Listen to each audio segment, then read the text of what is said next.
Nós, hoje, Dia dos Pais, resolvemos realizar aqui um seminário com o tema de paternidade e criação de filhos.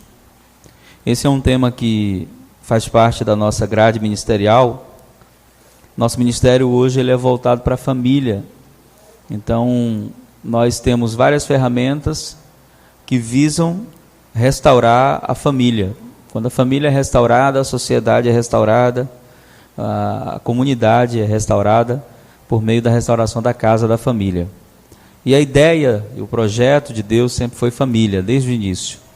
Nós temos aprendido aqui na Igreja de Cristo que o propósito eterno de Deus é que nós sejamos uma família de muitos filhos semelhantes a Jesus. Esse é o propósito eterno de Deus. E esse seminário ele já está no meu coração há alguns anos.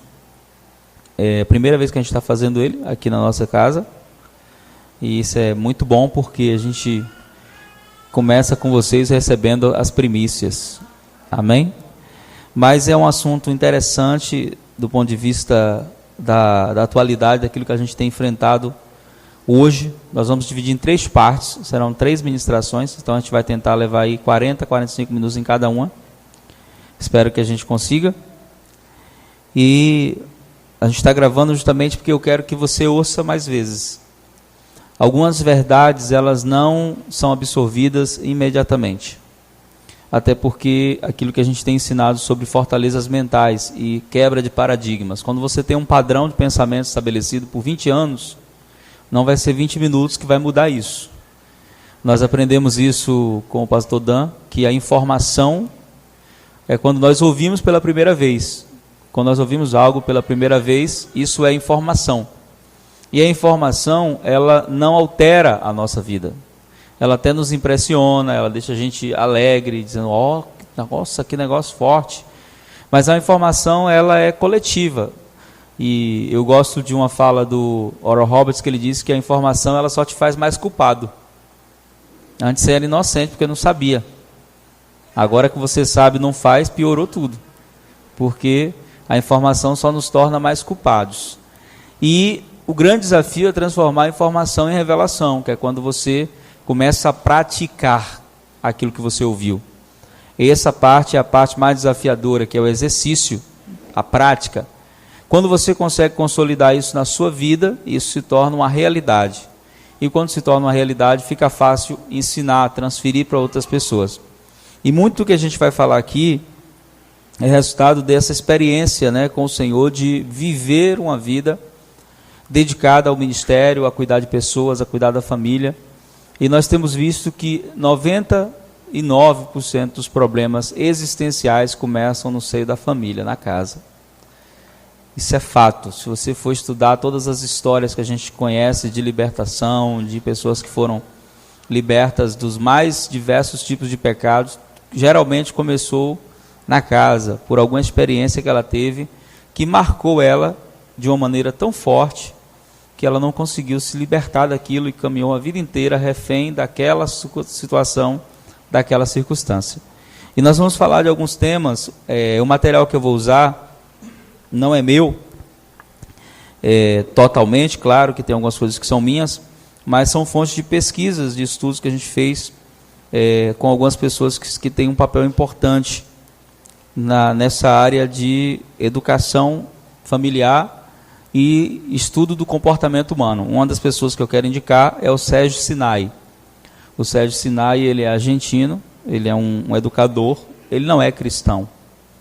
Ele é uma pessoa que tem valores cristãos, mas que não frequenta nenhuma igreja. Ele nasceu em um lar católico e ele se diz alguém que ama a Deus e que conhece a Deus, mas não frequenta nenhuma igreja. Mas isso não invalida o que ele ensina, porque o que ele ensina é verdade. E ele escreveu esse livro que nós encontramos por uma ação divina, esse livro, né? Nós estávamos no Rio de Janeiro de férias e nós fomos para a cafeteria do Tato, nosso amigo colombiano, e ele não tinha aberto ainda a cafeteria é em cima, embaixo é uma livraria.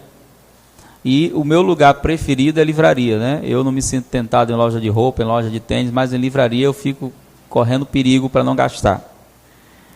E nesse dia que a gente foi lá, ele falou, olha, nós estamos reabrindo a livraria e os livros estão todos pela metade do preço. Então, se você quiser comprar algum, desce aí e olha. E é claro que eu desci, comecei a pesquisar, mas aí Rose me trouxe esse livro, que quando eu vi o tema, eu falei, rapaz, o cara roubou o tema do meu livro.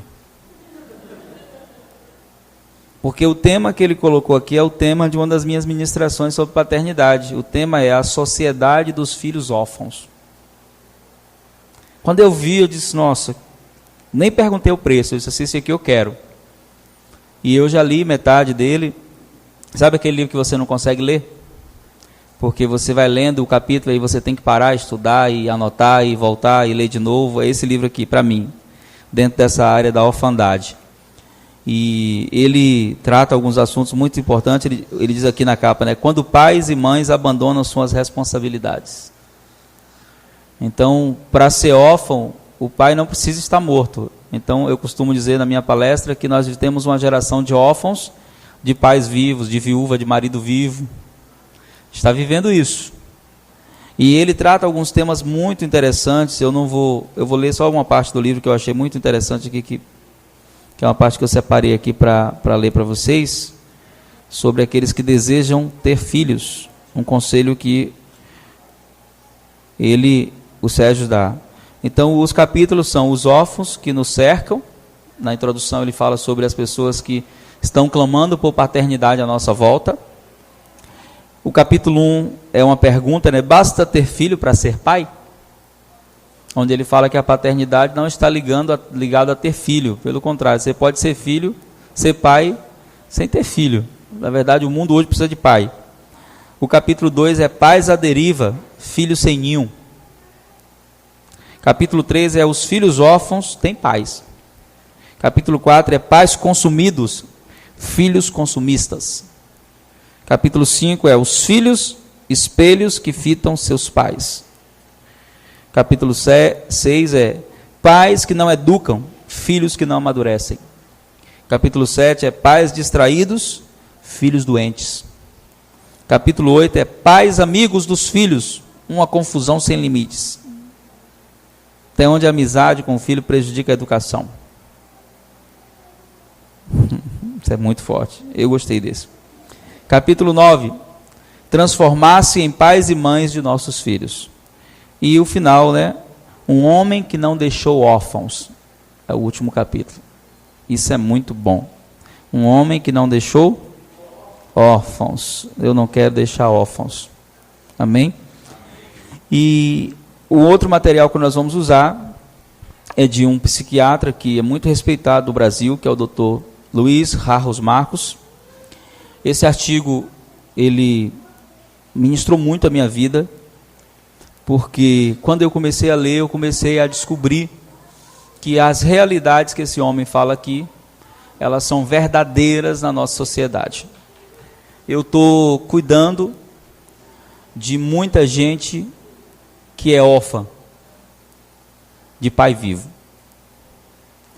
Acho que a minha vida inteira eu fiz isso, por isso ser pai nessa geração é ser um presente para as pessoas que te cercam. Porque nós vemos hoje uma multidão de pessoas que são órfãos de pais vivos. Essa ministração minha surgiu, eu estava andando em São Paulo, pelas ruas, e aí fica aquele pessoal pegando você para fazer os cursos de informática, já viu? Pega você pelo braço, vamos ali fazer o curso. Aí você vai, chega lá, eles te vendem um pacote enganoso, na maioria das vezes. E quando eu fui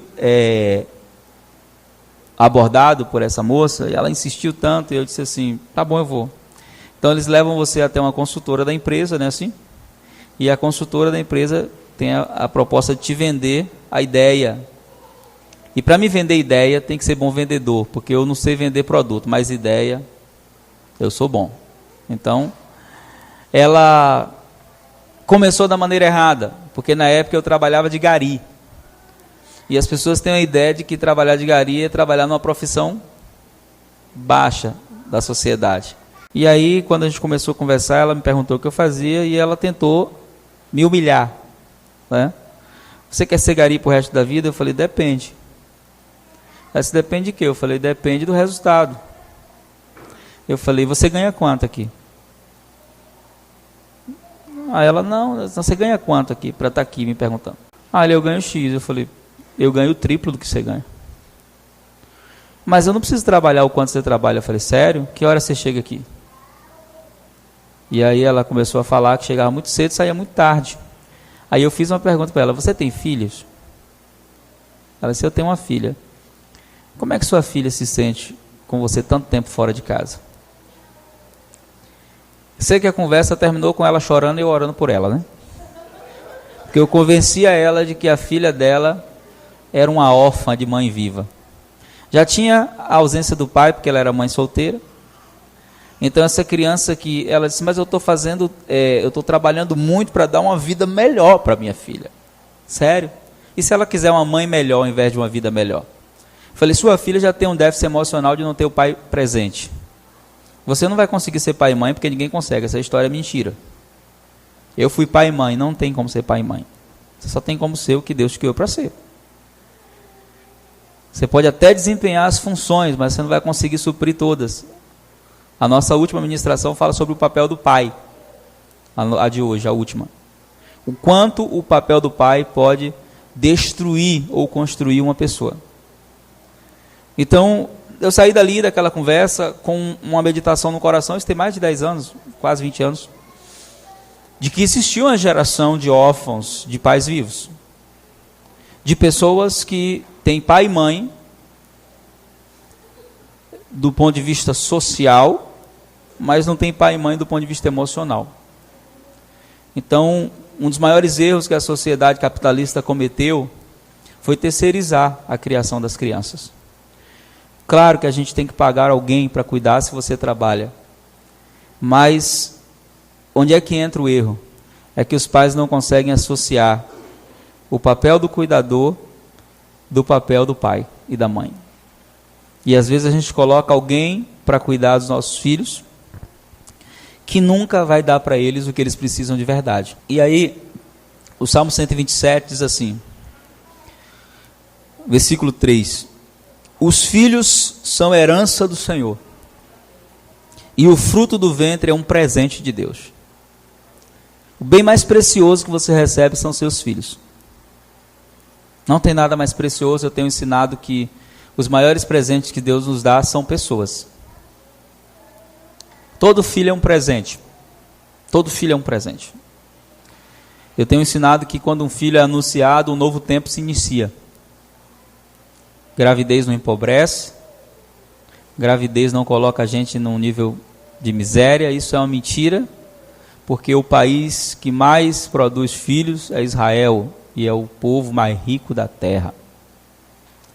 Mas a ideia, hoje na nossa sociedade, onde os números têm tomado o lugar da razão, existem países no mundo como a China que você só pode ter agora, já foi liberado mais um. Você só pode ter no máximo 2 filhos. Se você engravidar do terceiro, o que não acontece, porque no segundo você é obrigado a fazer vasectomia ou a laqueadura, você não sai do hospital sem fazer isso. Mas se você tiver o terceiro, o aborto é obrigatório. Não pode ter mais que 2 filhos. Eles abriram para o segundo filho porque estava nascendo muita mulher e pouco homem. Então chegou um momento em que eles estavam se vendo numa situação difícil, porque eles são um país que tem uma mentalidade de guerra constante. Então se não tem soldados, você não tem nada. Então eles começaram a abrir para ter o segundo filho na esperança de que nasçam mais homens, porque na China estava tendo, olha só a diferença, na China, pesquisa, um homem para 120 mulheres.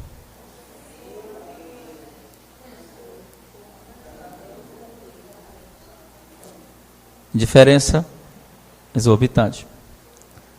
E a Bíblia vai dizer que esses filhos que são a herança do Senhor, versículo 4, a Bíblia vai dizer que eles são como flechas na mão do guerreiro, são os filhos nascidos na juventude. São os filhos de forma geral.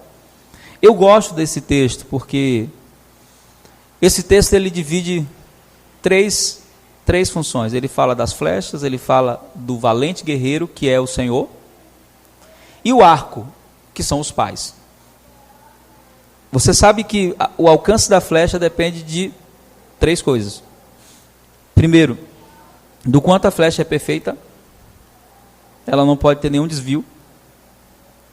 Por isso diz que os filhos são flechas polidas, ou seja, bem trabalhadas. Segundo, depende da firmeza do arco. Quanto mais firme o arco, mais longe a flecha chega.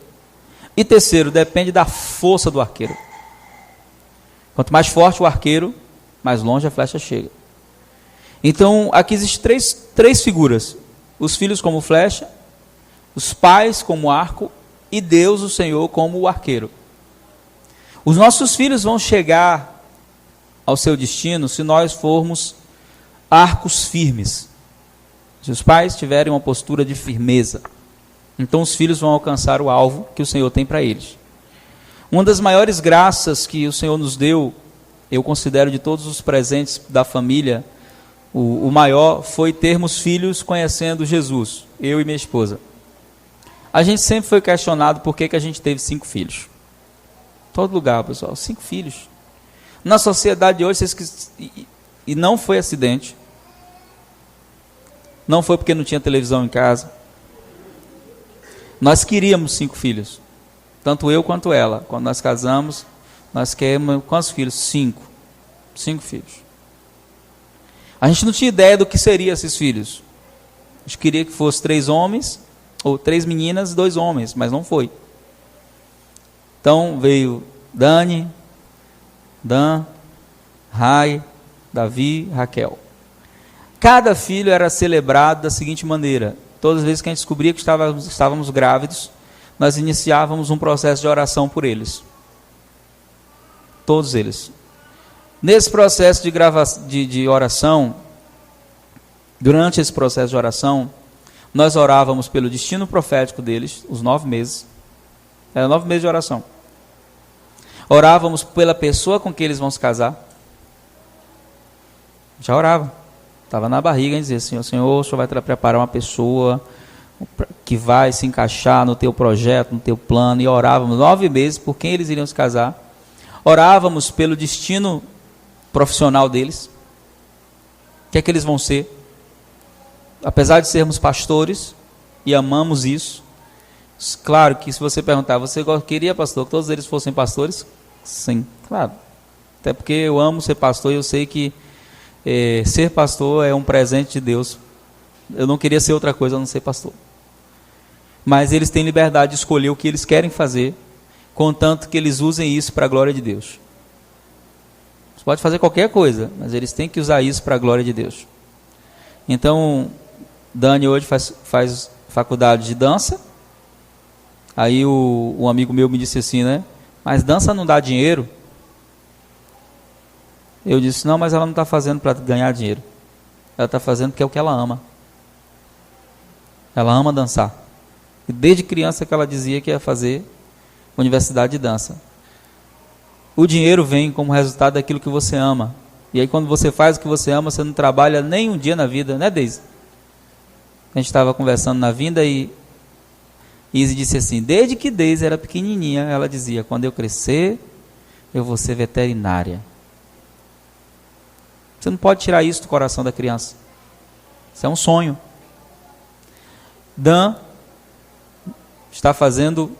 vai fazer a universidade de música. É o que ela ama.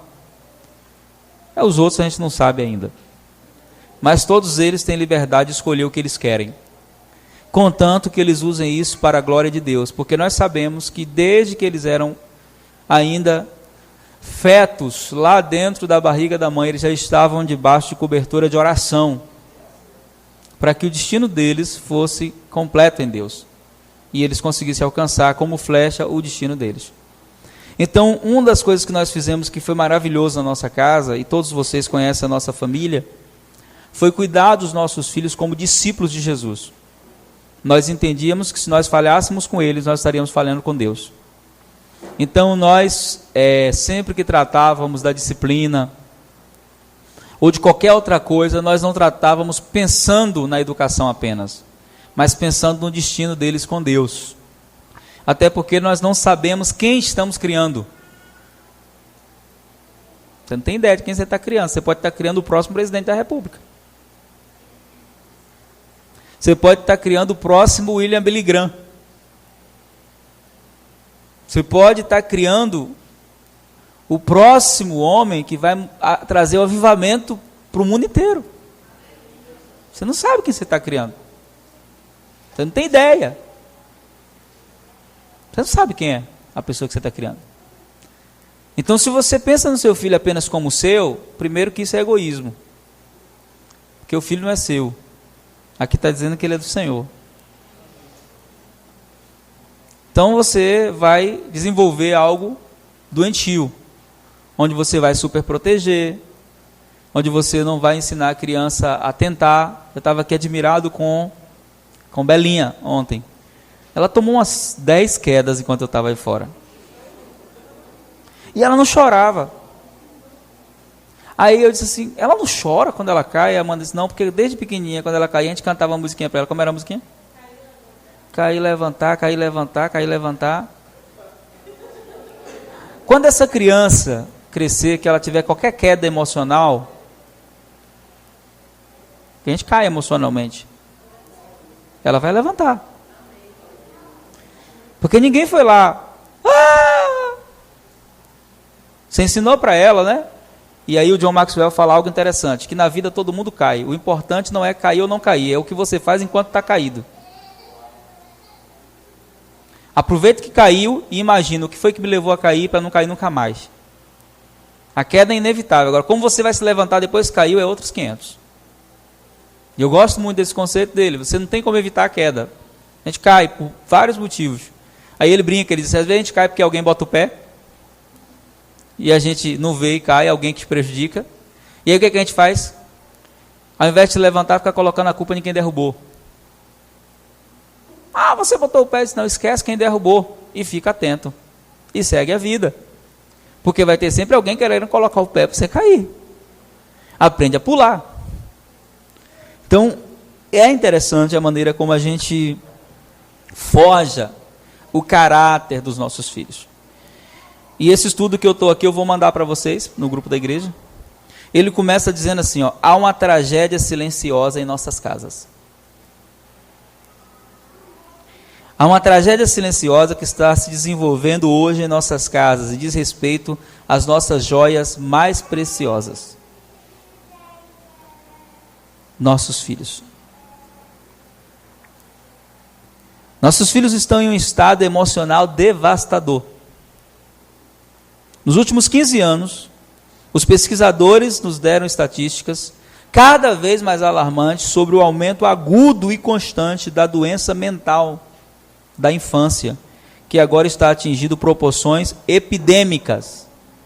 Algumas doenças comportamentais estão se tornando epidemia. Absurdo isso, né?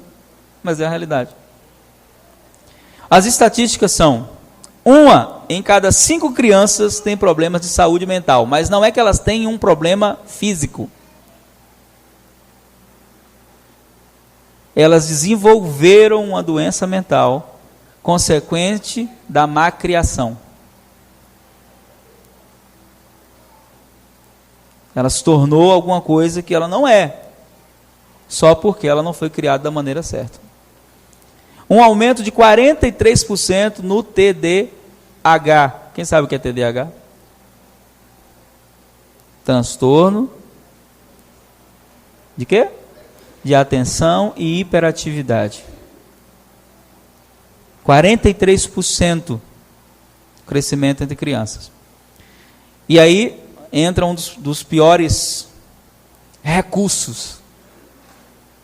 Entenda bem o que eu vou falar agora, porque eu quero falar com muita cautela, para não parecer que eu estou desmerecendo as profissões. Amém? Mas quando acontece isso aqui, muita gente, ao invés de orar pelo filho e reanalisar sua postura de cuidado, leva o filho para o psicólogo. E ele acredita que remediar vai resolver o problema. Psicólogo às vezes é necessário, sim, mas tem que tomar muito cuidado até com o psicólogo que atende seu filho. Porque a psicologia ela é fundamentada na ideologia de Freud. E a ideologia de Freud é que o problema não se resolve, se administra. E essa não é a ideologia de Deus. A ideologia de Deus é que o problema se resolve. E eu creio nisso. Então, às vezes, quando nós vamos até um psicólogo e ele não tem uma fundamentação cristã, ele vai dizer para você assim, olha, o que seu filho tem não tem cura. Você vai ter que aprender a conviver com isso e você tem que tratar ele assim, tratar ele assim, tratar ele assim. E aí você entra num quadro irreversível quando você poderia ter conselhos diferentes. Tem um livro que eu amo muito sobre discipulado e aconselhamento cristão, que é um livro do John MacArthur, que ele fala sobre os prejuízos que a psicologia causou no aconselhamento cristão. Onde John MacArthur fala que a psicologia ensinou os pastores a administrarem pecado como se fossem problemas e não confrontar as pessoas para mudar o seu caráter, o seu comportamento. Isso é um erro. Então eu preciso identificar o que é uma deficiência emocional do meu filho e o que é um comportamento errado, tendencioso. Se eu vou conviver com isso, porque eu tenho que tolerar isso, porque a sociedade me diz que eu não posso mudar isso, eu entro no caminho de engano, eu não confronto, eu não disciplino, eu não faço o que eu tenho que fazer, porque eu acho que se eu fizer isso, eu estou agredindo a saúde emocional do meu filho. Só que emoções são maleáveis, do 0 aos 7 anos principalmente. É a fase onde, você vê aquelas massinhas de modelar? As emoções dos seus filhos, até os 7 anos, é como aquela massinha de modelar. A forma que você dá vai ficar. Só que você pode modelar aqui, o vizinho pode amassar de novo e fazer outro modelo. Então, até que crie consistência emocional, que é quando a criança sai da fase da anomia, que ela perde, né, aquela coisa do anonimato, da imitação, onde ela começa a descobrir que ela é gente, que ela existe. Nessa fase aí, ela precisa ter bases e modelos que moldem nela o que nós chamamos de caráter. O que é caráter? É o conjunto das características que definem alguém. Não existe ninguém sem caráter. Existe gente mau caráter e gente bom caráter. Mas não existe ninguém sem caráter. Não, fulano não tem caráter. Não, ele tem, só que o caráter dele é mau caráter. Então, aumentou o TDAH em 43%. Isso em 15 anos, tá? Ele está falando aqui. Um aumento de 37% na depressão adolescente foi observado. Irmãos, quem já estudou depressão sabe que a causa primária da depressão clínica é a questão hormonal. E na fase de puberdade, os hormônios não entram em estado crítico. Eles estão em estado de desenvolvimento. Então, ter depressão nessa fase é sinal de que tem alguma coisa errada emocionalmente. Porque a depressão, como estado clínico, ela é consequência da queda dos hormônios que te trazem alegria, adrenalina, dopamina, serotonina. Esses hormônios que na fase da adolescência, isso está a todo vapor. Mas a gente está vendo a tendência de suicídio crescendo, que é o que ele vai falar no próximo ponto. Um aumento de 200% na taxa de suicídio foi observado em crianças de 10 a 14 anos. O que está acontecendo? Ele pergunta, o que estamos fazendo de errado? Aí todo mundo lembra do jogo A Baleia Azul, que repercutiu no mundo inteiro, onde as crianças, os adolescentes estavam cometendo suicídio. Agora, o da forca. As pessoas vão lá e ficam na forca para ver se resistem ao suicídio. A Netflix lançou uma série que se chama 10 motivos, vocês que 13 motivos, 13 porquês que uma pessoa deve cometer ou uma pessoa comete suicídio. Então, eles dão motivos aparentemente justos para que alguém se mate, para que alguém elimine a vida, para que alguém tire a vida. E esse conteúdo, ele está acessível. livremente no mundo da internet. E aí entra um fator muito interessante, né, que eu gosto muito. O Mário Sérgio Cortella, ele diz que nós que somos pais e educadores, nós temos que ouvir o que a gente gosta e o que a gente precisa ouvir. Porque para conversar com os jovens da minha geração, eu preciso falar a linguagem deles. Então eu tenho que saber o que eles gostam de ouvir. Então eu vou ouvir coisa que eu não gosto de ouvir. Aí o Mário Sérgio, quando ele fala isso na palestra, ele diz assim: eu passei a manhã ouvindo Lady Gaga. Ouvi todas as músicas. Aí ele disse assim: gostou? Disse: algumas. Mas o resumo final de tudo não é algo que me abençoa. Ele disse: é algo que não me transmite valor. Mas eu tenho alunos que gostam de Lady Gaga. Então quando eu conversar com eles, eu sei o que eles gostam de ouvir. Então ele diz o seguinte, né? Ele diz assim: eu vou usar o que eles gostam para atraí-los e ensinar o que eu gosto. E aí ele conta uma experiência de que ele estava ouvindo música clássica na sala da casa e o filho dele falou: pai, você é muito antiquado, ouvindo música clássica, isso é coisa de velho. Ele disse: não, você está confundindo, velho e antigo. Isso aqui é antigo, não é velho. Isso aqui é uma música que foi composta há 400 anos atrás, mas que emociona até hoje. Isso é antigo. Velho é a música que você ouve, que daqui a 10 anos, se é o que tocar, ninguém mais quer ouvir. Então tem coisa que já nasce velha, porque é descartável. Aí ele dá o exemplo do carro velho e do carro antigo. Eu posso ter um carro de 1906 e ser um carro antigo, totalmente conservado. Então a gente precisa atualizar a nossa mente para que nós possamos acompanhar a velocidade com que os nossos filhos pensam. Você sabe que os seus filhos pensam de maneira mais rápida que você. E isso não está errado. Pelo contrário. Os filhos são projetos melhorados da gente. Às vezes a gente diz assim: ah, meu pai, minha mãe não prestou. E aí tem uma pergunta que eu gosto de fazer quando as pessoas dizem isso: meu pai e minha mãe não prestaram. Eu sempre pergunto o seguinte: você acha que seu pai e sua mãe tivessem acesso às mesmas informações que vocês têm, e eles tivessem os mesmos recursos que você tem, você acha que ele seria um pai melhor? Sim ou não? Sim. Você é melhor porque você teve acesso a coisas que eles não tiveram. Tem informações que você recebeu que eles não receberam. Então a gente não pode dar aquilo que a gente não... Para você ver o quanto seu pai não era tão ruim assim, olha uma geração acima, seu avô era pior que seu pai. Ah não, comigo não, com o neto nunca é.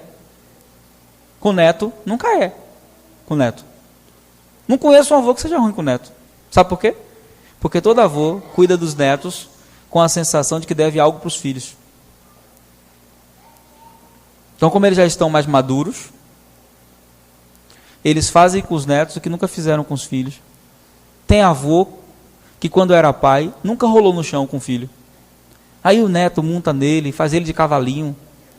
E o filho, hoje adulto, olha aqueles... E ele tem um déficit lá dentro. Ele diz assim: poxa, meu pai nunca fez isso comigo. Ele não fala, mas ele pensa. Porque a imaturidade da juventude nos leva a cometer muitos erros que a gente não gostaria de cometer, mas comete. Então, quando a gente vai ficando mais maduro, a gente vai ficando mais sábio. A gente vai começando a pensar. E vai começando a dizer assim: poxa, rapaz, se eu pudesse começar de novo. Quem já falou isso? Se eu pudesse começar de novo. Pois eu tenho uma boa notícia para você. O tempo de começar de novo é hoje. Não dá para recomeçar nem ontem nem amanhã. A gente só recomeça hoje. E quando nós nos casamos, nós colocamos isso no nosso coração como uma missão. Nossos filhos não vão ter déficits emocionais. A gente não vai dever nada para eles. A gente vai dedicar a nossa vida para cuidar deles, para que quando a gente for casar eles e entregar para o esposo, para a esposa, dizer assim: eu não lhe devo nada. Eu cumpri meu papel com você. Esse é o chamado do pai. Então, algumas coisas importantes que a gente vai falar nessa primeira parte. As crianças de hoje estão sendo estimuladas e superdimensionadas com objetos materiais, mas são privadas dos conceitos básicos de uma infância saudável, tais como pais emocionalmente disponíveis. Os pais hoje não são emocionalmente disponíveis. Aquela velha historinha que rolou na internet aí, que não sei se você chegou a ver ou assistiu o vídeo, de que o pai, não sei se era psicólogo, advogado, médico, não sei o que ele era, mas ele chegou em casa um dia, tarde, e o filho estava acordado esperando ele. Disse: filho, acordado essa hora? Sim, pai, estava te esperando. E a criança tinha 6 anos de idade. E ele disse assim: mas estava me esperando? Você tem que ir para a escola amanhã e coisa e tal. Disse: pai, eu queria te fazer uma pergunta. Qual é? Quanto é uma hora sua? Como assim, filho? Uma hora, quanto é que você cobra por hora para atender uma pessoa? Disse: ah, filho, para que você quer saber isso? É uma criança. Disse: não, pai, fala para mim, quanto é que é uma hora sua? Assim, uma hora é X. Ele disse assim: tá aqui, eu juntei esse dinheiro aqui, é equivalente a 2 horas suas. Eu queria que você me desse 2 horas do seu tempo. O senhor pode me dar 2 horas do seu tempo? É uma história que a gente não sabe se é verdadeira ou se não é, mas é uma história que reflete o quadro da paternidade na nossa sociedade. Preencher o filho de coisas, né, e entregar para eles distrações, principalmente distrações tecnológicas, para que eu não esteja emocionalmente disponível para ele. Então, quando seu filho sentir dor, para que colo ele vai correr? Quando ele sentir medo, em quem ele vai buscar refúgio? Então, os pais precisam estar emocionalmente disponíveis para os filhos. Essas coisas são insubstituíveis. Você não pode terceirizar essa parte. A parte de sorrir, a parte de chorar, a parte de levantar, a parte de acalmar. Essa é uma parte que, emocionalmente falando, é papel do pai. E o pai e a mãe têm que estar emocionalmente disponível para o filho. Porque às vezes é aquela coisa, o pai está em casa, mas ele está, mas não está. Ele está em casa, mas ele está no celular, ele está em casa, mas ele está na TV, ele está em casa, mas ele não está. Então, se o filho chega lá, já observou que toda criança, ela gosta de chamar a atenção? Quando Davi era menor, toda vez que eu entrava para orar, no quarto, que eu estava no meio da oração, ele chegava. Aí ficava me abraçando na hora da oração. Tem algumas pessoas que fariam o seguinte: botariam o menino para fora porque vai orar, né? Você não está vendo que eu estou orando? Só que eu já tinha aprendido a lição de que criança só quer atenção. Então, às vezes eu estava orando, ele chegava, me abraçava e dizia: ei, meu pai. Eu parava de orar e começava a falar com ele: vamos orar com o papai? Aí ele dizia assim: vamos. Aí ele orava um pouquinho e dizia: cansei. Aí saía correndo do quarto e eu voltava a orar. Passava uns 10 minutos, ele vinha de novo. E dizia: descansei. Quero orar mais. Mas ele não queria orar. Ele queria ficar comigo. Eu sempre falo isso, às vezes o pai está conversando, a mãe está conversando, e a criança chega para interromper. E ela não quer interromper. Ela quer atenção. Se você pega ela e coloca no colo, dá um beijo, faz um carinho, ela vai ficar ali segundos ou minutos e depois sai fora. Porque a sensação que a criança tem é de que ela está sendo trocada. A linguagem emocional da criança ela não é igual à nossa. Eu sei, quando minha esposa está conversando com outra pessoa, que ela não está me trocando por essa pessoa só porque ela está conversando e eu estou aqui do lado sem falar nada. Eu sei, mas eu sou adulto. Mas a criança, que é o centro das atenções, toda criança é o centro das atenções. Aí tem um estudioso do comportamento que ele fala das fases, né? Tem uma fase que a criança não fala e a gente fica doido para ela. Fala, papai. Fala aí, fala, mamãe. Não é assim? Aí quando a criança começa a falar, ela entra naquela fase que ela fala tudo errado. A gente ama essa fase, né? Lá em casa a gente anotava, a gente tem lá um caderno com um monte de palavras erradas que as meninas falavam. Aí a gente manda a criança falar, não é assim? Só que chega uma hora que a criança entra na fase do tagarela. Que ela só quer falar, meu irmão. E tem uns que é perguntador, já viu? Só quer perguntar. Por que isso, por que isso, por que isso? Aí nessa fase, que geralmente vai dos 4 aos 5 anos, a gente começa a mandar a criança ficar quieta. Cala a boca. Você fala muito. Aí quando ele entra na transição para chegar na adolescência, ele não quer mais falar. que você mandou tanto ele ficar quieto, que ele não quer falar. Aí quando ele começa a ter as crises dele, você diz, se você fala com todo mundo menos comigo, ele diz, porque você mandou calar a boca. Ele não fala isso, mas deveria falar. Quando eu queria falar, você mandou calar a boca, agora eu quero ficar quieto. E aí onde a gente vai ter que descodificar a linguagem dele, saber como é que ele conversa agora, porque todo mundo tem uma linguagem de comunicação. Quando você não tem maturidade para essa linguagem, você usa a rebeldia para chamar atenção. Você usa a agressividade, ou você usa alguma coisa que você sabe que irrita os pais, para provocar neles o olhar que você queria da maneira correta. Então, é muito importante a gente entender que temos que estar emocionalmente disponíveis para os nossos filhos. E quando a gente fala emocionalmente disponível, é fazer coisas que estão insubstituíveis, como rolar pelo chão, brincar, dar risada, sentir a dor, chorar. Quando meus filhos eram menores, uma das brincadeiras preferidas deles era, eu segurava um deles entre as pernas, no chão, e os outros tinham o desafio de soltá-lo. Então sempre que eles vinham soltar, eu pegava outro e agarrava, e a gente ficava ali, horas ali no chão. Hoje é claro que eu não faço mais isso, porque senão eu perderia. Então, a gente não brinca mais assim. Mas eu me lembro de uma experiência que nós tivemos com uma pessoa muito religiosa, porque o religioso, ele vê maldade em tudo, né? A pessoa religiosa, ela vê maldade em tudo, até onde não há. E eu marquei um horário para conversar com a pessoa, e ele foi na minha casa, ele chegou antes do horário previsto. Eu marquei às 3, ele chegou às 2. E eu, quando ele chegou, eu estava brincando com os meninos na sala, rolando pelo chão, agarrado com um, sem camisa, claro, de short só. Já chocou ele. E aí segurava um e soltava, e pega, pai, pega, tal. E aí, depois, quando eu fui atender, ele não ficou muito tempo, eu achei estranho, mas depois ele foi na casa de uma pessoa e disse assim, você não acredita. Cheguei na casa do pastor, ele estava brincando de luta com os filhos. Eu não estava brincando de luta. Eu estava brincando apenas. Mas aquilo não me escandalizou, porque eu descobri que a religiosidade ela faz isso, ela estraga as pessoas. Ela rouba a humanidade das pessoas. Eu tenho um amigo que é pastor e perdeu toda a casa, perdeu os filhos, e um dia ele reclamando, disse, onde foi que eu errei? Eu fiz tudo certo. Eu criei os meus filhos no caminho do Senhor. Eu falei para eles, talvez seus filhos não quisessem um pastor, eles quisessem um pai. Quantas vezes você foi no estádio de futebol com eles?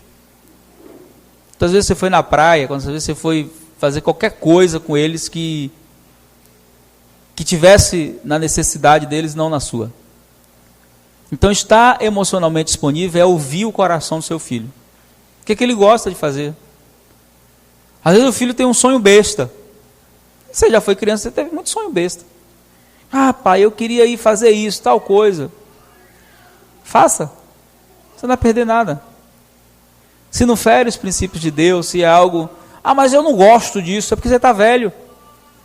Mas quando você era criança, você gostava. Quer ver uma coisa que eu amava quando eu era criança? Banho de rio. Quem é criança que não gostava de banho de rio?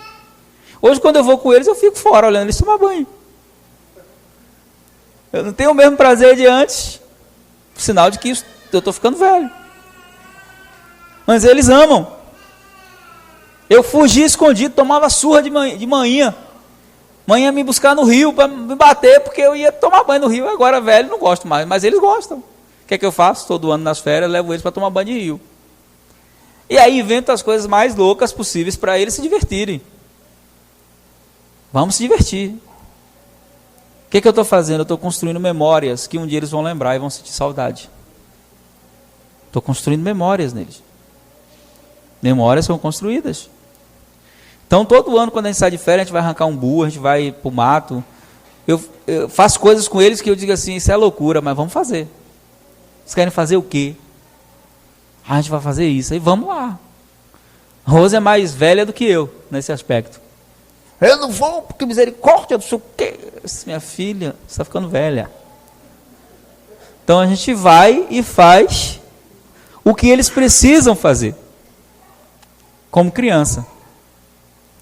Isso é estar emocionalmente disponível, até porque a gente precisa consolidar a memória afetiva dos nossos filhos, amém?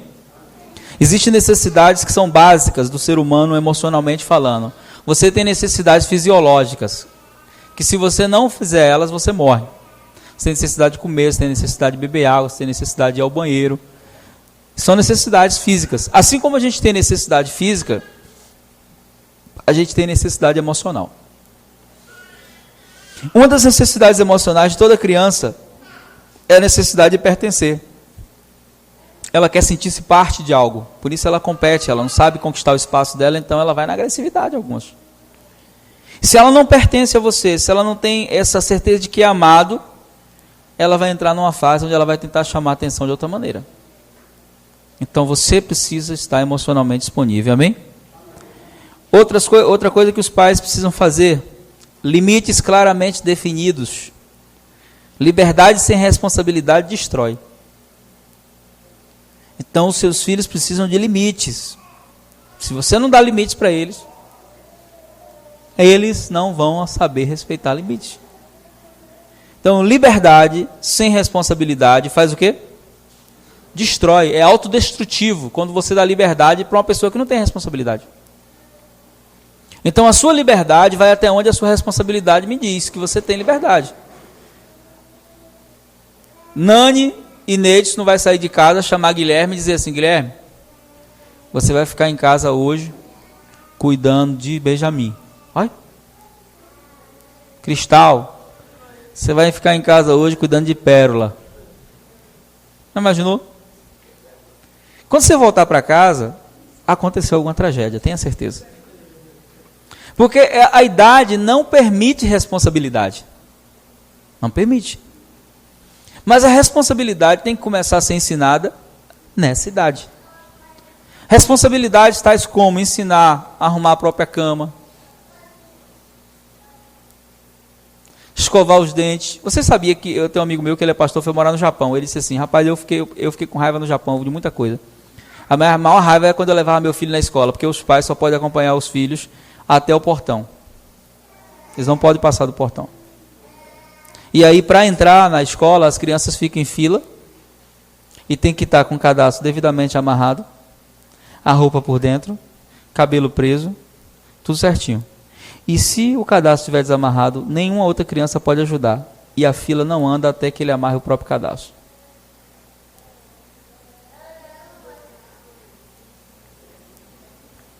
Então tem criança que sabe mexer no celular, o pai fica impressionado. Meu filho já sabe mexer no YouTube, ó. Já mexe para lá, para cá, já bota o próprio vídeo, mas não sabe amarrar o cadastro do sapato.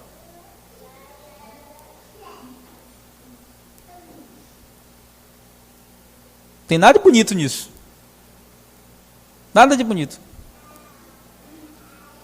Então a gente tem que ensinar a responsabilidade de criança. Rose, desde que as meninas eram pequenininhas, elas aprenderam a lavar a calcinha delas quando elas eram da idade de Cristal e Pérola. Entrava para tomar banho com Rose no banheiro, terminava, Rose, vamos lavar a calcinha. É assim, ó, que faz, ó. Claro que quando elas saíam do banheiro, Rose ia lá e lavava. Mas elas, na cabeça delas, estavam fazendo e foram aprendendo. Todas as minhas filhas, todas não, Raquel está aprendendo.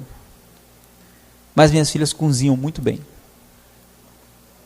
Renato já comeu lá em casa, Lília, Thaís, Cláudia, Joelma, vocês, quase todo mundo aqui já comeu lá em casa. Elas cozinham muito bem. Quando Dani aprendeu a fazer bolo, Dani tinha 6 anos de idade. E com 7 anos já fazia bolo melhor que a mãe ficava irritada. Porque eu elogiava, eu dizia assim: rapaz, ela faz bolo melhor que você. Mas foi eu que ensinei. Eu disse: então dá glória a Deus, porque você foi uma boa professora. Porque ela faz. Então, as responsabilidades precisam ser ensinadas. E os limites precisam ser estabelecidos.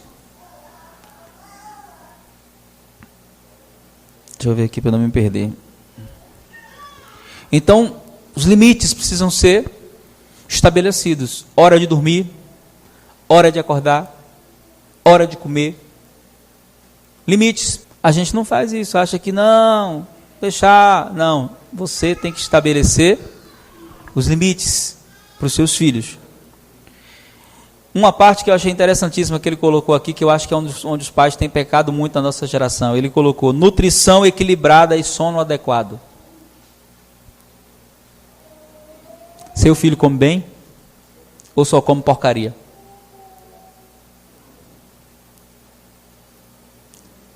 Aí a criança com 9 anos desenvolve câncer. O pai vai descobrir que desenvolveu câncer porque comeu mal.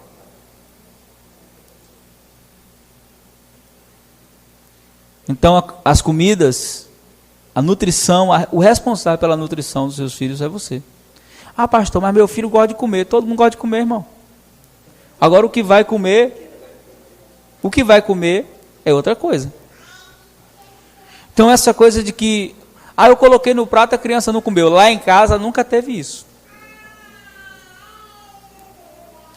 Eu não gosto disso não. Então a gente come porque precisa, não é porque gosta não. Vamos comer.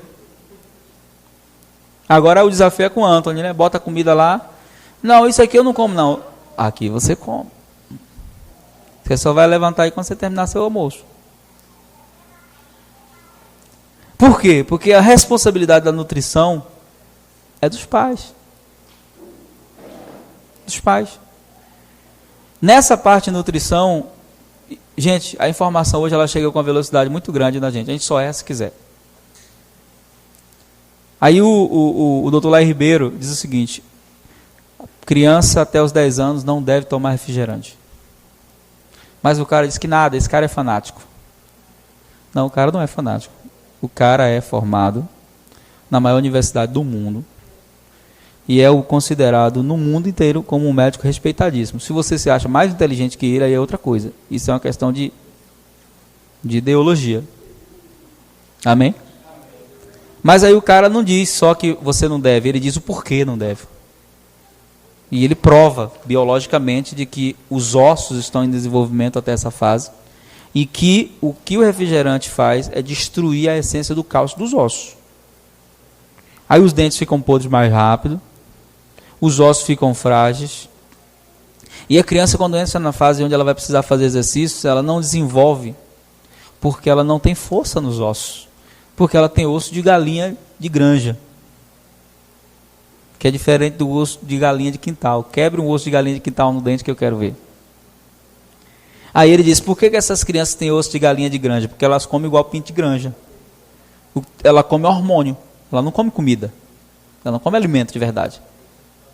Ela come salgadinho, ela come biscoito recheado, ela come coisa doce, ela come açúcar desenfreadamente. Então, o nível de obesidade hoje entre as crianças é altíssimo. Responsabilidade de quem? Dos pais. O Dr. Ribeiro fala algo interessante: o absurdo dos absurdos é uma criança com diabetes. É o absurdo dos absurdos é uma criança com diabetes. Você sabia disso? Porque o que é o diabetes? O pâncreas já foi para a pedra. Só que o pâncreas da criança ainda está em formação. Que carga de açúcar foi essa que entrou, que sobrecarregou tanto, que destruiu antes da hora? Isso é um absurdo. Nós temos um casal de amigos que perdeu uma filha com câncer. A menina desenvolveu câncer 7, uns 11 anos ela morreu. E aí, quando eles foram perguntar para o médico o que causou o câncer, o médico respondeu assim: a má alimentação. O câncer que a sua filha desenvolveu é resultado de quem come bobagem. Sua filha comia comida de verdade? Não. O que é que ela comia? Ela comia de manhã sanduíche para ir para a escola. No almoço, às vezes, ela comia um miojo ou uma coisa que ela queria. Ela não comia comida de verdade. Ela comia comida produzida no mercado para sustentar as grandes potências industriais. Então ele não falou, mas ela disse que ouviu nas entrelinhas. Ela disse assim: vocês mataram sua filha. Quando ela teve o segundo filho, depois do câncer, o menino aprendeu a comer tudo que não queria. E ela perguntou um dia, né, ele começou a sentir uma dor forte na cabeça, e ela foi para o mesmo médico e disse: será que meu filho tem a capacidade de desenvolver o mesmo câncer que minha filha? Ele disse assim: ele tem a tendência genética, mas não tem o sistema, porque vocês não construíram a base para o câncer, vocês deram a ele comida de verdade. Se vocês não tivessem dado a ele comida de verdade, ele estaria agora com o mesmo câncer da irmã. Só que vocês deram comida de verdade para ele, então ele nunca vai ter o que a irmã teve. Imagina você ouvir isso de um médico. Você descobrir que você matou o seu filho, porque você preferiu dar bobagem a ele do que ser duro com ele. Então precisa, né? Outra coisa, movimento em geral é algo que a criança precisa. Criança precisa de movimento. Especialmente ao ar livre. Aquela coisa que a gente não faz, criança precisa brincar na terra. Criança que precisa correr descalço. Tem criança que nunca pisou o pé no chão. Nunca. E isso é necessário até para a formação biológica defensiva da criança. Então, a criança precisa de movimento. Quando a criança não se movimenta, ela não se desenvolve emocionalmente. Então, a criança precisa de movimento. Está nela. Ela precisa se movimentar. Eu costumo dizer, criança quando não está correndo, ou está doente ou está fazendo coisa errada. Criança está quietinha, procure, que está aprontando alguma. É assim. Criança saudável, irmão, fica igual os que a gente reclama aqui. A gente não reclama, a gente reclama porque é criança mesmo. Tem que segurar, porque ele não sabe o limite do ambiente, mas é normal da criança correr para lá, para cá, porque ele não está nem aí, é criança. Ele quer correr, quer movimentar. Então a gente precisa fazer isso, né? Jogo criativo para a criança. Que é jogo criativo? Aquilo que faz seu filho pensar. Esquece os joguinhos de videogame de celular. Amém? A gente vai falar disso mais na frente. Jogo criativo. Leva o teu filho a pensar. Interação social. Criança precisa aprender a fazer amizade na infância. Precisa fazer amizade. Isso tem que ser ensinado pelos pais. O casal da casa que a gente mora, que já foi na nossa casa, sabe que a casa é muito linda. E eu achei lindo quando a gente foi alugar a casa, porque eles disseram assim, nós estamos saindo daqui por um motivo. Qual é o motivo? Nós construímos essa casa linda e grande, mas eu trabalho viajando, o marido falou, e eu fico um mês e meio fora, minha esposa fica aqui sozinho com os meninos. Nós não temos vizinhos que têm crianças. Então, nossos filhos passam o dia inteiro no celular. Então, o que a gente está fazendo? A gente está mudando para um apartamento, de preferência que tenha muitas crianças. A gente está perguntando se as famílias que já estão lá têm filhos, onde tem um playground para que as crianças desçam para brincar. Aí outro dia ela estava conversando com o Rose, disse, Rose, as crianças são outras. Depois que a gente mudou, tirou o celular das crianças, quer brincar? Quero, desce para o playground. Começaram a fazer amizade, porque senão vai ficar uma criança egoísta, chata, possessiva, dominadora, dona do seu mundo, ninguém pode invadir a minha privacidade. Essa criança é antissocial, ela não se desenvolve, ela não é amiga de ninguém. Então esses valores eles começam a ser consolidados quando pequeno. Oportunidade de jogo não estruturados em espaços tecnológicos, né? E entender que existe a necessidade do tédio. Às vezes a gente quer interromper o tédio, né? A criança está lá, entediada na dela, a gente quer dar uma distração. Filho, faz alguma coisa. Não, a criança tem que aprender a ficar chateada às vezes. Porque a vida é feita de sim e não. De prazer e desgosto. De vitória e derrota. Se a criança não sabe perder, ela vai achar que só tem que ganhar. Se a criança não sabe curtir tristeza, quando a tristeza vier, ela vai ficar depressiva com adolescente. Tristeza é para ser sentida. Existe uma diferença entre sentir a tristeza e me tornar amigo dela. Mas eu preciso sentir a dor. É tipo luto. Alguém da sua família morreu, chore. Fica essa onda, não, eu sou forte. Lá na frente o luto vai voltar. E quando volta, volta punk. Nunca volta só. Então tem que chorar. Na hora de chorar, chora. Na hora de sentir, sente. Porque é necessário. Amém?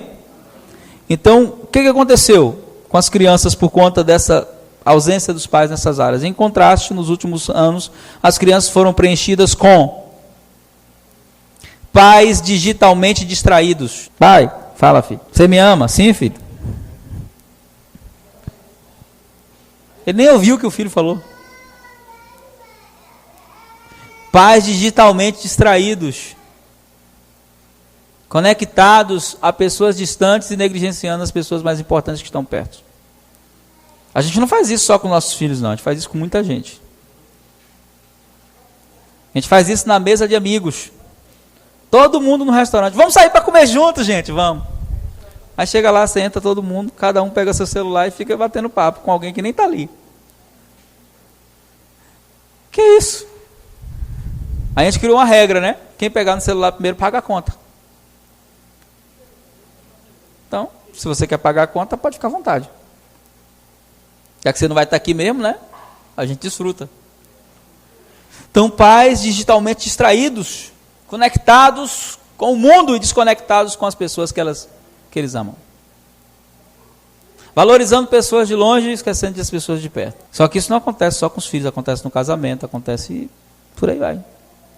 Está aconselhando assim, o marido quebrou o celular da esposa. Aí disse assim, você quebrou o celular por quê? Porque eu estava lá querendo fazer amor com ela. Já tinha falado com ela 3 vezes, e ela lá assim, eu peguei o celular, piquei na parede.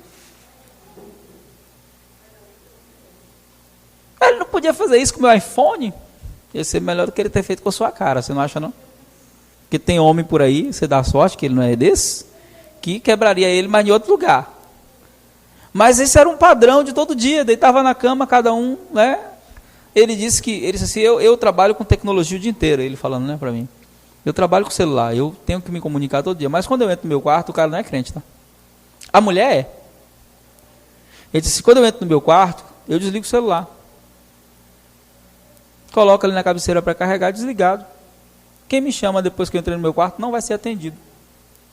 Mas ela, pastor, eu já tinha conversado com ela várias vezes, assim, amor, tô aqui, velho, me dá atenção.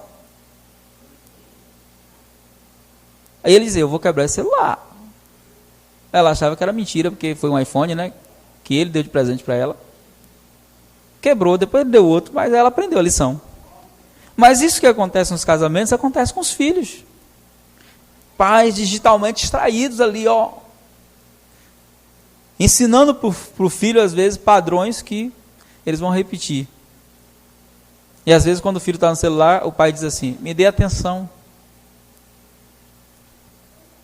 Cobrando algo que não faz. Pais indulgentes e permissivos que deixam as crianças governarem o mundo sem estabelecer as regras. Você está criando um monstro que vai te devorar, isso aí, Amanda. O Mário Sérgio Cortella tem uma palestra que eu gosto muito, queria que você ouvisse, está no YouTube, amém? O tema dela é Não Nascemos Prontos.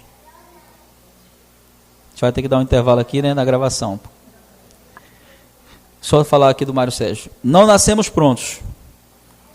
Ele fala o seguinte, que nós não envelhecemos. O que envelhece é o que vem pronto. O carro vem pronto, a geladeira vem pronto. Nós nascemos não prontos e vamos nos fazendo. E aí ele fala assim, um dos maiores erros que a sociedade cometeu conosco foi ensinar para os nossos filhos que desejos são direitos. Que se o teu filho deseja, ele tem que ter. Porque se ele não tiver, você não ama ele. Isso é mentira. Aí a gente cria o quê? Um mundo onde as crianças governam. Aí uma coisa mais absurda que o pai fala assim, eu prefiro dar do que ver ele chorando. Lá em casa a gente tinha uma regra, ainda tem. Chorou sem apanhar, apanha para chorar. Então o choro tem que ter um motivo. A gente chora porque perdeu algo bom. Quando o choro é justo, a gente deixava, né? Choro justo. Tem um choro justo, tem um choro injusto. Eu costumo dizer que criança tem até choro a vapor. Que chora, você não vê descer uma lágrima. Choro a vapor. Você diz, cadê a lágrima desse menino que não sai? É o choro da chantagem emocional. É o choro da chantagem. Então lá em casa dizia o seguinte, estava chorando demais, a gente perguntava assim, você está chorando por quê? Perguntava primeiro. Aí assim, se você não parar de chorar, eu vou lhe dar um bom motivo para você chorar. Então você quer chorar com motivo ou quer parar de chorar? Aí eu me lembro que um dia a gente estava no shopping, Salvador, e tinha uma criança fazendo calundu. Quem sabe o que é calundu? O pessoal fora que vai ouvir a mensagem não entende essa expressão. A gente da Bahia conhece, né? Calundu é quando a criança cai no chão e começa... Aí a criança estava no meio do shopping Salvador dando calundu. Eu olhei para Davi, eu estava com o Davi. A gente ia para o cinema, nós dois. Eu disse assim, Davi, se fosse tu ali, ele, Deus me livre. Deus me livre. Se fosse tu ali, velho. E eu ia te levar no banheiro. Tu ia sair de lá manso. Tu ia sair de lá comportadinho. Eu disse, Deus me livre. Ele disse, Deus me livre. Porque nossos filhos nunca fizeram isso. Nunca fizeram calundu. Porque quando fazia calundu, podia ser onde fosse. A gente encontrava o lugar do descarrego. Geralmente um banheiro. Né? A gente vai dar um intervalo. E no intervalo, eu quero que a Amanda conte uma experiência que eu dou muita risada quando ela conta, de cristal e pérola no shopping. É engraçado, mas não é uma coisa boa. Mas quando ela contou a primeira vez, eu chorei de rir. Né? Mas ela vai contar como ela se comportou e coisa e tal. Amém? Vamos dar um intervalozinho? Coffee break aí para você que está aqui. Tem um lanchinho ali. 5 minutos. Rapidinho, porque a gente tem tempo até tarde para a gente continuar.